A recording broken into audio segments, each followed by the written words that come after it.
naging karelasyong artista? Meron po. Hindi ko na po papangalanan. Initials na lang. Tinalakan ng batikang manunulat at premyadong host na si Nanay Christy Furman ang ex-fiancé ni Bea Alonzo na si Dominic Roque. Sa nauna naming artikulo tungkol sa naging sagot ni Nay Christy sa inilabas na official statement ni Dominic tungkol sa isyu sa kanila ni Mayor Bullet Haloshos, humingi siya ng resibo o ebidensya sa mga abogado ng dating aktor na may binanggit siyang pangalan sa kanyang mga vlog. Partikular na tinutukoy sa naturang usapin ay ang blind item ni Nanay Christy tungkol sa napakamahal na condo unit na tinitirhan ngayon ni Dominic na pag-aari nga ni Mayor Bullet. Puro katanungan po iyon, wala pong banggit ng anuman at napatunayan ko po na ang condo unit na iyon ay nakalagay sa pangalan ng isang politiko, walang banggit ng pangalan at puro katanungan po iyon, depensa ng radio, TV at online host. Sa pagpapatuloy ng aming artikulo, pinagsabihan naman ni Nay Christy si Dominic sa pag-i-issue ng opisyal na pahayag na idinaan pa sa kanyang mga abogado. At ngayon Dominic Roque, napakaselan mo, napakasensitibo mo, public figure ka pero lumalabas dito sa ipinalabas mong opisyal na pahayag sa pamamagitan ng iyong mga abogado, na ayaw mong may naririnig at nababasa na para sa iyo ay hindi kagandahan na kwento. Hindi po pwede yon. Pinasok mo ang mundo ng showbiz, nasa lokal na aliwan ka. Kapag ipinasok mo ang isang paa mo rito kasunod ang kabila, yung kapribaduhan na hinihingi nyo ni Bea Alonzo, maramot sa inyo yon, hindi kayo pagbibigyan ng kapalaran, kapag hiningi ninyo ang kapribaduhan, ay, mabibigo kayo, pahayag pa ng TV host.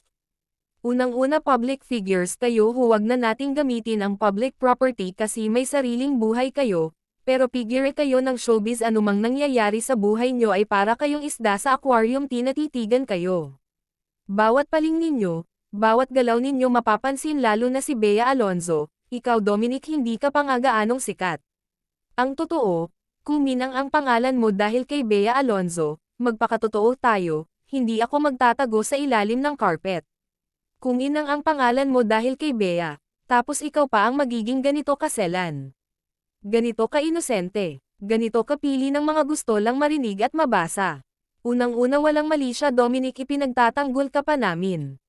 Ako mismo ipinagtatanggol kita, ayokong-ayoko na ang isang lalaki ay ninanakawan ng pride ng isang babae. Naririnig nyo yan, at napapanood ninyo ang aking mga sinasabi at malalaman mo na kinokontra ko ang mga taong nang mamaliit ng kapwa. Hindi po pwedeng magkaroon ng mali siya, hindi kita sinisiraan, yon ang napakalinaw. Patuloy na paliwanag ng veterana at premyadong manunulat.